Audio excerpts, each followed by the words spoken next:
Assalamualaikum warahmatullahi wabarakatuh dan selamat sejahtera. Bertemu lagi dalam kelas Cikgu Ridwan pada hari ini. Cikgu masih membincangkan lagi soalan tutorial itu tajuk daya dan gerakan yang merangkumi daya gerakan 1 dan daya gerakan 2. Bahagian yang kedua lah, iaitu kertas 2 bahagian B. Jadi tak membuang masa, kita terus pada soalan yang telah cikgu sediakan ini. Okay, dah seperti yang kamu nampak dalam gambar rajah, diberi di situ pembayang yang berdasarkan gambar, Raja A dan Raja B. Di mana dalam Raja 1, Raja A menunjukkan pemain bola lisut, pemain bola lisut. Kalau kat luar tu kita panggil dia baseball lah. Kalau orang Melayu kita panggil rounders. Dulu-dululah zaman cikgu, memegang kayu, memukul dengan pegun ketika menerima lontaran bola dari pasukan lawan. So ini dalam, sebenarnya yang kamu nampak ni adalah dalam sukan baseball lah, ataupun seumpamanya yang kamu nampak dekat luar ada satu lagi permainan yang menggunakan konsep yang sama, iaitu kriket lah. Jadi yang Raja B pula menunjukkan pemain bola lisut menghayun pemukul kayu dengan daya penuh ketika menerima bola lantaran pasukan lawannya. Okey, ini dipukul lah, dihayun kayu, pukul bola. Kalau yang A ni cuma just block saja, istilahnya block lah. Jadi soalan yang pertama dekat sini yang ada berikan takrifan sebagai impas. So kita ada dua. Kita ada dua dalam bab ini. Kita ada satu formula yang kamu akan jumpa lah. Satu, kita ada FT sama dengan MV tolak MU. Dan yang kedua kita ada F sama dengan MV tolak MU bagikan dengan T. Jadi yang dimasukkan dengan impuls di sini, kita fokus pada yang pertama ni. So di sini kita akan nampak dekat sini FT, form FT, formula yang setara dengannya adalah MV tolak MU. Dan jawapan yang sudah pasti kamu kena tulis adalah impuls adalah perubahan momentum. Okey, ini merujuk pada perubahan momentum, atau kamu boleh juga kata sebagai alternatif kat sini adalah hasil darab daya dengan masa. Okey, yang ini merujuk, yang inilah yang kedua. Okey, soalan seterusnya. Dengan menggunakan Raja A dan Raja B, jadi kamu dah tengok tadi gambar Raja ni betul-betul kamu dah amati. Okey, soalan yang pertama. Kalau soalan keluar seperti soalan ni agak senang lah, sebab dia berdasarkan gambar Raja dan berdasarkan pengalaman sedia ada kamu. Laju kayu pemukul digerakkan. Kita bandingkan lah gambar Raja A dan gambar Raja B. So sudah pasti laju kayu pemukul pada gambar Raja B lebih tinggi daripada gambar Raja A. So cikgu buat shortcut je lah. So Raja B lebih besar daripada Raja A. Kamu jawab penuh lah. Kamu jawab penuh, jangan buat macam cikgu. Apa yang kamu kena jawab adalah inilah. Laju kayu pemukul pada Raja B lebih besar berbanding Raja A. Itu cikgu buat ringkas saja. Kemudian berikutnya, apa soalan yang berikutnya tu? Bandingkan apa? Bandingkan laju sentakan bola setelah dipukul oleh kayu pemukul. Sentakan ni macam senapang lah. Senapang kalau kita tembak, kalau kamu ada tengok YouTube, akan ada satu daya sentakan ke belakang. Kita tembak tu peluru ke hadapan, ada satu daya yang wujud di belakang, berdasarkan hukum Newton yang ketiga. Jadi dekat sini jawapannya adalah laju sentakan dalam Raja B lebih tinggi daripada dalam Raja A juga. Okey, cikgu buat shortcut juga. Raja B lebih besar daripada Raja A. Apa yang kamu nak jawab? Samalah macam tadi. Okey. Laju sentakan bola pada Raja B. Ataupun kamu jawab penuh, laju sentakan bola setelah dipukul oleh kayu pemukul pada Raja B lebih besar berbanding dengan Raja A. Okey, yang berikutnya hubung kait. Ini penting ni, hubung kait. Hubung kait ni dalam soalan ini cikgu highlightkan dulu. Berkaitan dengan hubung kait dekat sini. Laju pemukul dengan laju sentakan bola. Dua pun boleh ubah. Yang kita kena hubungkan dengan satu penyataan lah. So kalau kita dapati tadi, apabila laju tinggi, maka laju sentakannya juga tinggi. Dan soalan ini, hubung kait ni, yang paling penting kamu faham, tidak ada graf. Soalan hubung kait ni tak ada graf. So bila tak ada graf, kamu kena buat hipotesis lah.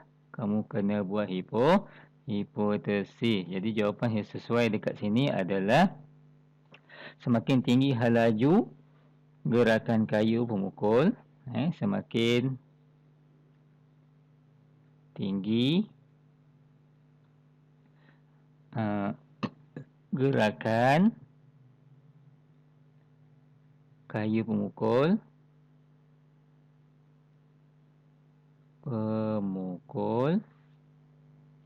semakin tinggi laju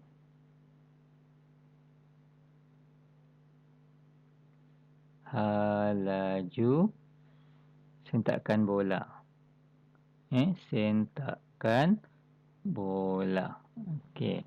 Kemudian bandingkan daya impas yang dikenakan ke atas bola semasa dipukul. Okey, yang ini kita faham. Impas ini sebenarnya dia bergantung pada masa lah. Bila masa tu pendek ataupun kecil, maka kesan impasnya adalah besar sebab ianya berkadar songsang. Jadi jawapan kamu adalah Raja B lebih besar berbanding Raja A lah. Jawab penuh. Kamu jawab penuh lah. Raja B lebih besar berbanding Raja C.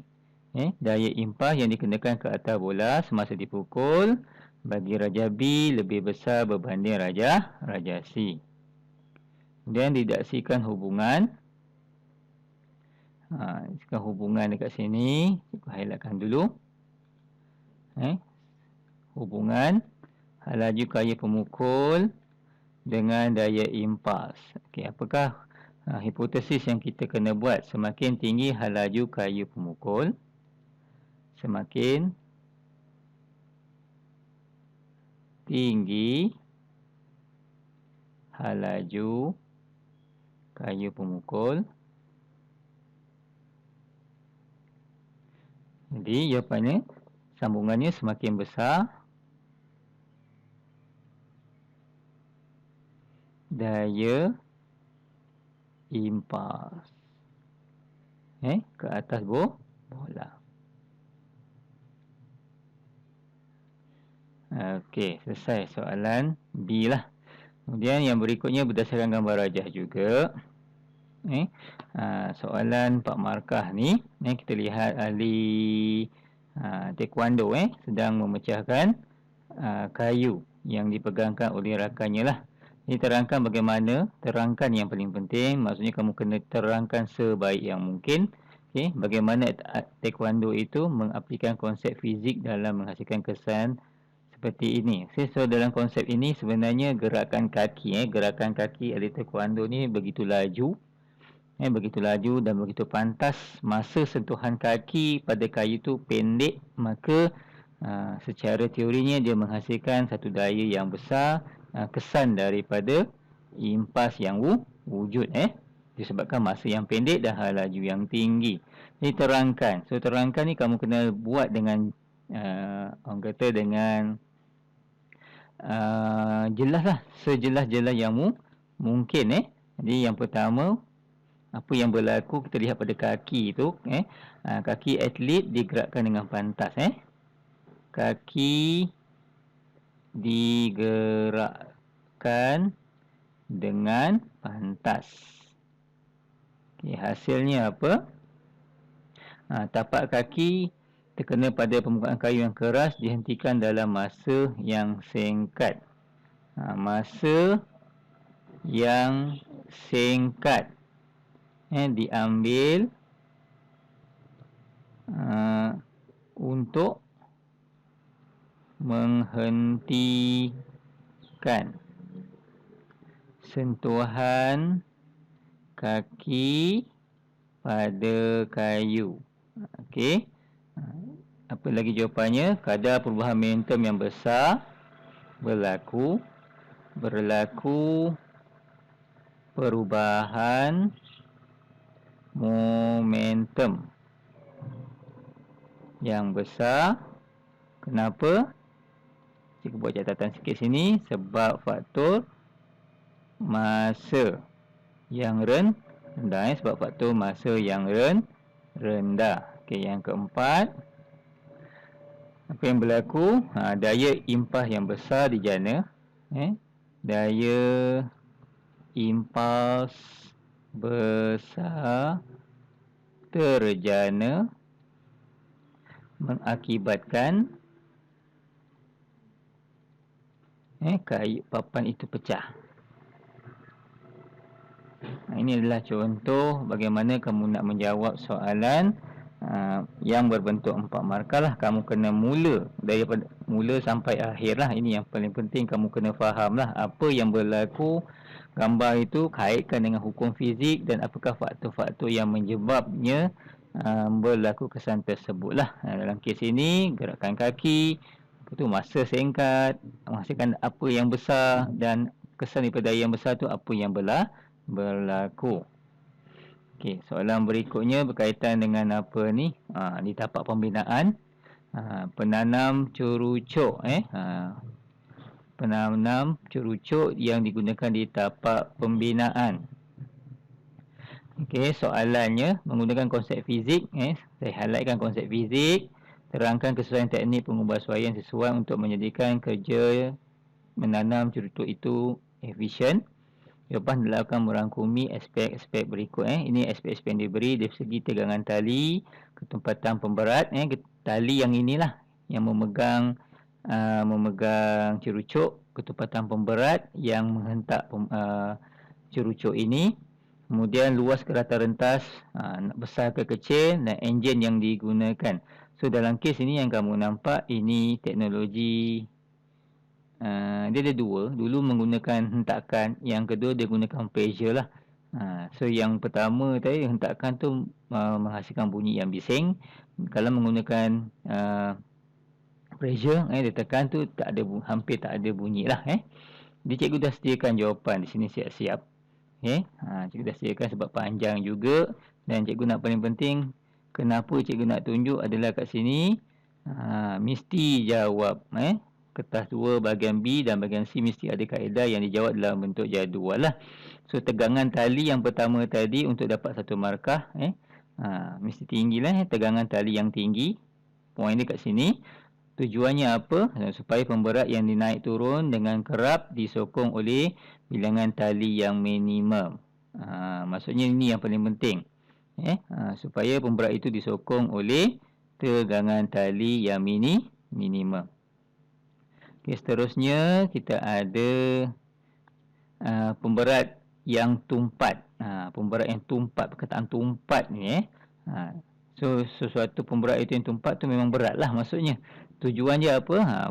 Kesan berat itu menyebabkan kesan keseluruhan bertambah. Berat keseluruhan bertambah dengan saiz isi padu yang minimum. Itu yang paling penting lah. Maksud tu macam mana tu? Pemberat yang tumpat digunakan. Sebabnya adalah pemberat itu menghasilkan ataupun disebabkan oleh saiz isi padu yang minimum. Dan jawapan ni kamu boleh recycle lah sebenarnya. Okey, kemudian luas ke rata rentas. Okey, ini contoh cikgu ada cerucuk.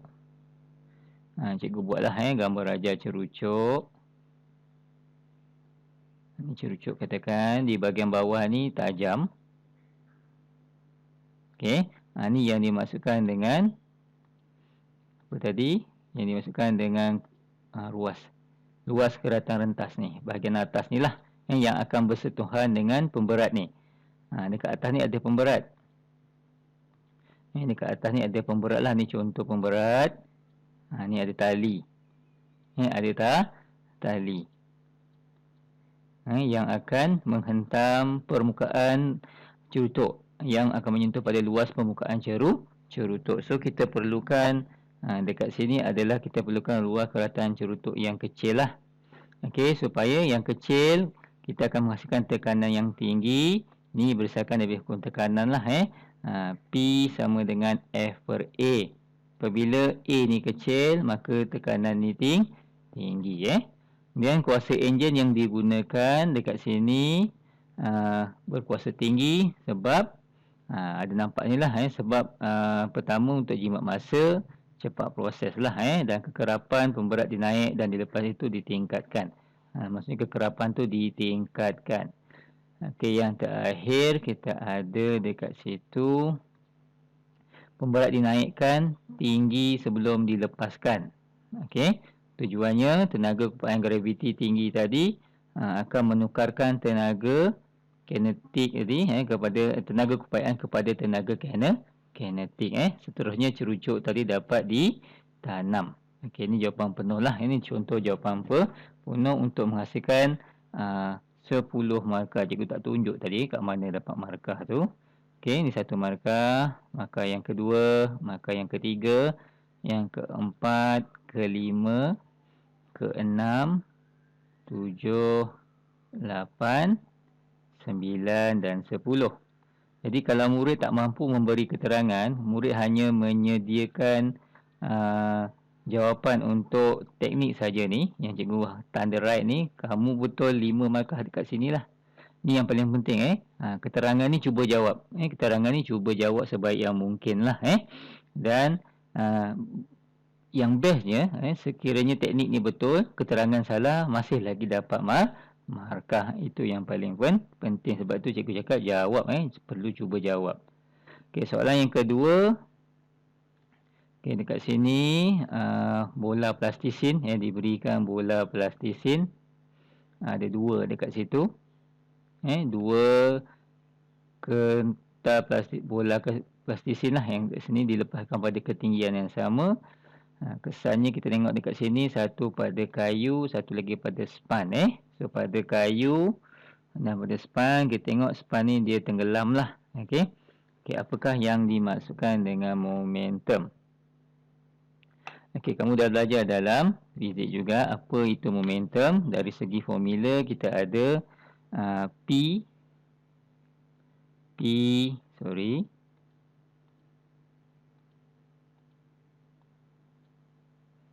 P sama dengan mv. Jadi kalau kamu nak jawab apa maksud momentum, bolehlah sebut hasil darat jisim dengan hala laju. Hasil darat jisim dengan saya tidak dapat membantu Anda dengannya. Hal laju.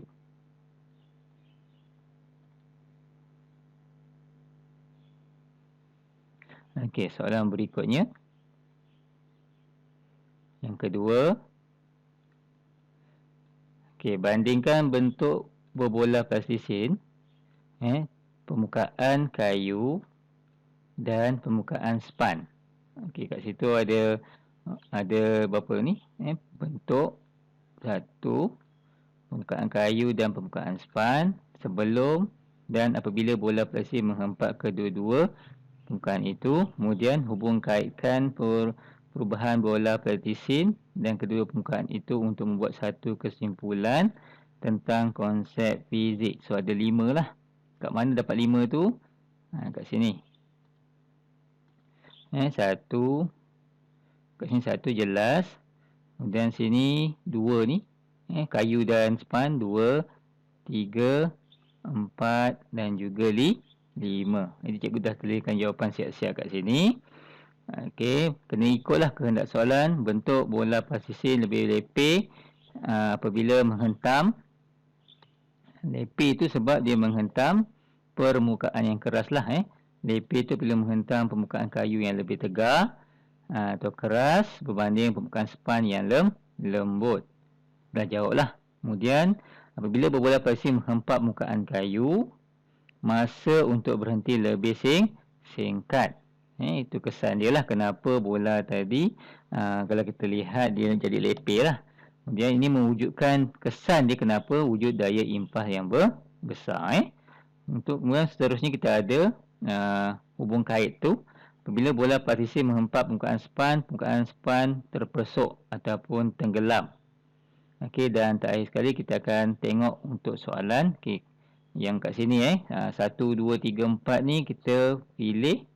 Sorry, salah Memang kita ada 4, tapi dekat sini kita pilih lah. Daripada 4 ni kita pilih 3 sahajalah. Daripada 4 ni kita pilih 3 sahaja. Hubung kaitkan perubahan berbola plastik sini. Inilah contoh jawapannya. Masa yang panjang diperlukan untuk bola plastik berhenti, menyebabkan daya impas yang kecil wujud, atau sebaliknya. Masa yang pendek diperlukan untuk bola plastik berhenti, menyebabkan daya impas yang besar wujud pun boleh. Okay, soalan yang terakhir, yang kelima ni kesimpulan. Ni jawapannya, kita highlightkan daya impas berkadar songsang dengan masa pelanggaran.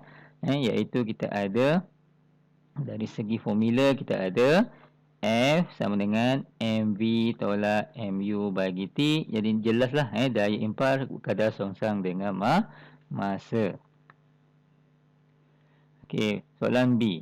Terangkan perubahan tenaga yang berlaku semasa plastisin. So, highlightkan pada perubahan tenaga. Kamu dah belajar teori atau konsep perubahan tenaga. Dalam menengah rendah pun kamu dah jumpa. Tenaga tidak boleh dicipta atau dimusnahkan, tetapi boleh berubah dari satu bentuk tenaga ke satu bentuk tenaga yang lain. Jadi dekat sini, kalau kamu tengok, cikgu telah sediakan jawapan. Okey, sebaik saja bola plastik dilepaskan sehinggalah mencapai kedudukan seperti Raja 2.2 ni dia terpesuk ke dalam ataupun tenggelam. Ini cadangan jawapan yang cikgu berikan dekat sini. Yang kalau kamu tengok dekat sini, apa yang ada. Okey, jumlah tenaga dalam satu sistem tetap adalah sentiasa sama. Ini merujuk kepada konsep keabadian tenaga lah. Jumlah tenaga dalam satu sistem itu kekal sama. Dan merujuk pada hukum yang menyatakan tenaga tidak boleh berubah atau dimusnahkan. Dan berubah kepada satu bentuk tenaga kepada bentuk tenaga yang lain. Okay, apa yang berlaku dekat sini, sebelum dilepaskan plastisin mempunyai tenaga keupayaan. Betul kita nampak ni tenaga keupayaan yang tinggi lah, sebab dia berada kedudukan yang tinggi. Masa plastisin sedang jatuh, tenaga keupayaan graviti berubah menjadi tenaga kinetik. Ini konsep keabadian tenaga. Tenaga keupayaan ditukarkan kepada tenaga kinetik. So, tenaga kinetik tadi menjadi tenaga haba dan juga tenaga bunyi apabila plastisin menyentuh permukaan kayu atau span. Kenapa ada tenaga haba? Geseran geseran antara molekul utara dengan bola plastisin tadi menghasilkan haba. Bunyi ni maksudnya apabila dia menghentam permukaan kayu dengan permukaan span tadi. So, ada tenaga ni sebenarnya tenaga keupayaan ditukar kepada tenaga kinetik, kemudian ditukar kepada tenaga haba, seterusnya kepada tenaga bunyi sebelum ianya berhenti ataupun tak pecah atau berubah bentuk, iaitu menjadi lepe. Okey, selesai soalan. Untuk C pula, tadi soalan B ni soalan C, agak panjang juga okay, tapi baguslah sebab dia cover untuk yang kita belajar. Sebuah satelit jatuh ke dalam atmosfera. Ini kamu dah biasa tengok dalam video-video. Akan berlaku pembakaran lah apabila sesuatu objek masuk dalam ruang atmosfera bumi. Okay, pada hal laju tinggi dan mencapai suhu yang tinggi lah. Jadi, apa yang berlaku dekat sini menggunakan konsep fizik yang sesuai, cadangkan terang reka bentuk atau kaedah yang sesuai supaya satelit tadi tidak rosak. Supaya satelit kamu tidak rosak disebabkan suhu tinggi, tidak rosak disebabkan jatuh terhempas. Pun sama, dua soalan ini memberikan 10 markah. Jadi cikgu telah sediakan jawapannya untuk membentuk 10 markah. Kalau kamu lihat ni, cikgu dah asingkanlah. Sebenarnya lebih tepat dalam bentuk jadual, tapi cikgu buat dalam bentuk ni sahaja. Okey, yang pertama, satelit diperbuat daripada bahan takat lebur yang tinggi lah. Okey, tujuan takat lebur yang tinggi supaya tidak mudah cair. Ini untuk soalan yang pertama. Ni tidak rosak disebabkan oleh suhu yang tinggi. So jawapan yang ini, okey, cikgu buat catatan yang ni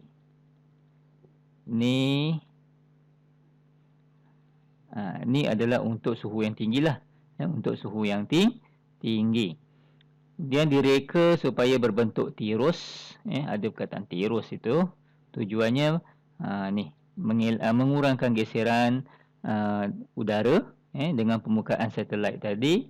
Kemudian satelit dilindungi dengan bahan penebat haba.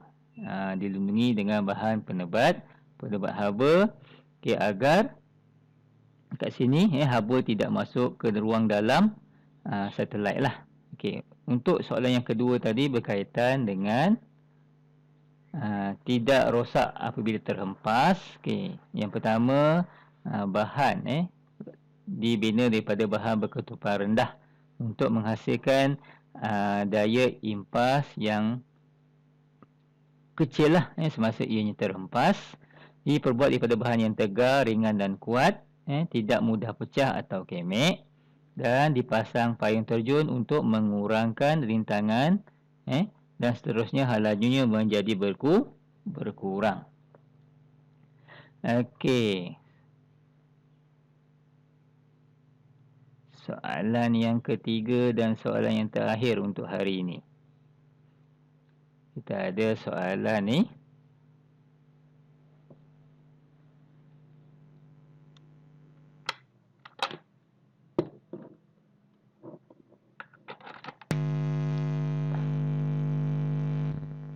Okey, kita ada 2 biji bola keluli kat sini.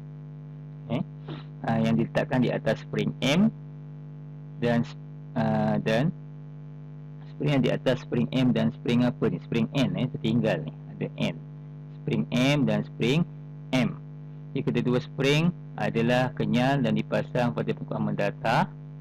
Spring itu ditekan hingga panjang M. Macam ni kita tengok ni. Dan N sama. Pada paras ni lah kita tekan ke bawah supaya menjadi berada pada paras yang sama. Contoh macam ni lah. Contoh kalau kita tekan lah Dan Raja 3.2 menunjukkan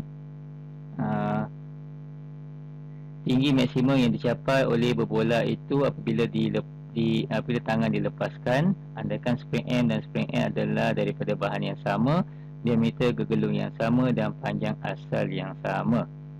Diameter gegelung tu ada ayatnya. Ni andaian yang kita, salah satu lagi soalan fizik yang perlu kita kena ambil kira apabila diberi andaian ni. Andaian ni amat penting dalam membantu kita menghasil atau menuliskan jawapan. So, sebelum tu kita tengok dulu Raja 3.2 lah. Kalau kita tengok ni, spring N menghasilkan lonjakan yang tinggi lah berbanding spring M untuk bola keluli ni. Okay, soalan. Mana pun kita akan rujuk pada soalan lah. Okey, apakah maksud kekenyalan? So kenyal ni adalah sifat semula jadilah sebenarnya satu spring.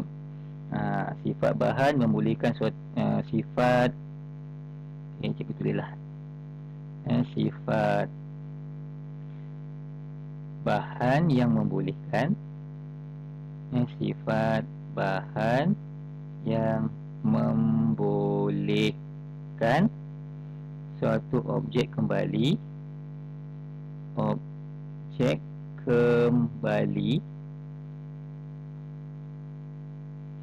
dulu kepada saiz dan bentuk asal.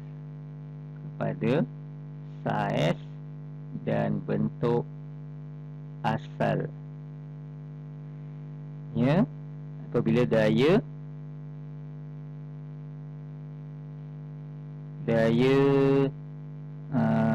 yang bertindak ke atasnya dilepaskan lepaskan.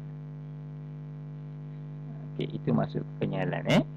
Dan berdasarkan darjah 3.1 dan 3.2 bandingkan ketebalan. Okey, faktor yang kamu kena tengok ketebalan dawai spring dengan ketinggian maksimum yang dicapai oleh bola itu. Kita tengok tadi dalam spring N, dawainya tebal dan menghasilkan ketinggian maksimum lah. Kemudian ini 5 markah. Hubung kaitkan ketebalan dawai spring dengan ketinggian maksimum. Dan seterusnya membuat kesimpulan tentang hubungan antara ketebalan dawai spring dengan tenaga keupayaan kenyal bagi spring untuk membentuk atau menghasilkan 5 markah. Yang pertama, kita bandingkan ketebalan ni. Dah ada soalan yang pertama dengan ketinggian maksimum ni. Okey, kita dapati ketebalan dawai spring M lebih kecil berbanding N. Betul nampak ni, M dia ketebalannya lebih kecil berbanding N. Kemudian apa yang berlaku, tinggi maksimum dalam rajah 9.2 ni bukan 9.2, sebenarnya 3.2. Ini untuk rajah 3.2 lah. Okey, lebih tinggi daripada rajah maksimum pada rajah 9 3. Sorry Oh ya, AB 3.2A. Sorry. Maksudnya rajah tinggi maksimum dalam rajah 3.2B lebih besar berbanding tinggi maksimum dalam rajah 3.2A. Okey, berdasarkan gambar berdasarkan dalam gambar ya, tinggi maksimum bola bertambah dengan ketebalan spring yang bertambah. Ni hipotesis tadi, hubungan. Dan soalan berikutnya, ketebalan spring berkadar terhadap pemalas spring. Okey, ini juga hipotesis. Soalan ada tadi. Dia tanya 2 kesimpulan. Dan yang terakhir, tenaga keupayaan kekenyalan spring tersebut bertambah dengan ketebalan spring yang bertambah. Ni pun juga hipotesis, ataupun dia soalan tadi menanyakan kamu hubungan antara dua pembulih ubah. Okey, soalan B.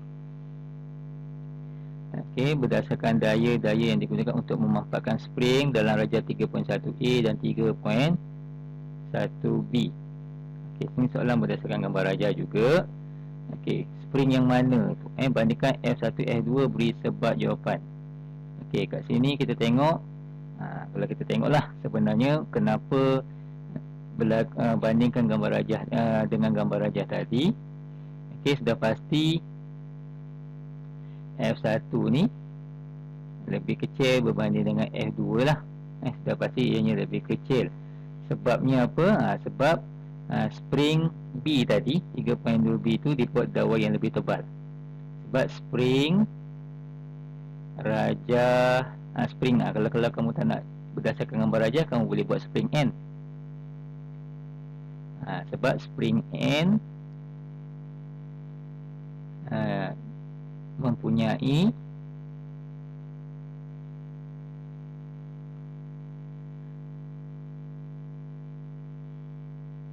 apa tadi saja? Mempunyai ketebalan yang besar. Spring N mempunyai ketebalan yang besar atau tinggilah berbanding spring M. Berbanding spring M. Okey, sebab soalan tu tidak dua markah. Kemudian yang bawah, soalan tanyakan nyatakan perubahan tenaga. Nyatakan perubahan tenaga yang berlaku ketika spring dimanfaatkan sehingga bola mencapai ketinggian maksimum. Yang pertama, apa yang berlaku? Tenaga keupayaan kenyal lah. Tenaga keupayaan kenyal.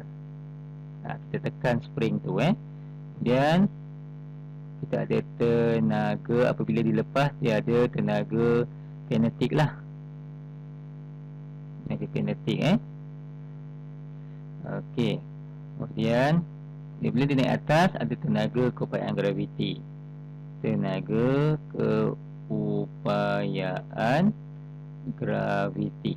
Inilah yang berlaku pada darjah 3.1 dan 3.2 lah, sehingga bola tadi boleh mencapai kedudukan yang maksimum. Okay, seterusnya soalan terakhir untuk hari ini. Kita ada seorang atlet lompat bergalah. Okay, apa dia kata konsep? Tanya pada kamu berkaitan dengan konsep. Terangkan kegunaan peralatan dan teknik yang sesuai untuk memperbagi pencapaian lompatan atlet itu.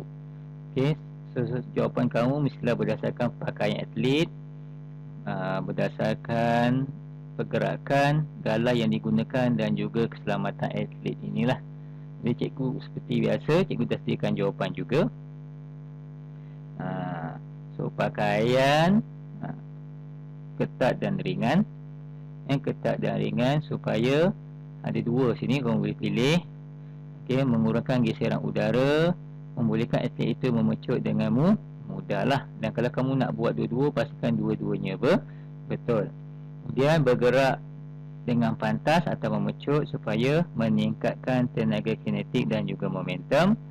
Galah yang digunakan bagaimana? Mesti kenyal dan kuat sebab agar boleh dibengkokkan dengan mudah dan ringan semasa dibawa berlari. Tilam pula, tilam itu mesti tebal supaya tenaga kupat yang kenyal, supaya meningkatkan tenaga kupat yang kenyal, dan sebenarnya membantu juga pada faktor keselamatan pada atlet tadilah. Dan atlet itu juga perlu melatih teknik jatuh dengan betul selepas lompatan. Ini bertujuan bagi mengelakkan kecederaan pada badan atlet tersebut. Jadi inilah contoh jawapan yang dibuat dalam bentuk jadual. Okey, sekian saja untuk hari ini. Assalamualaikum warahmatullahi wabarakatuh.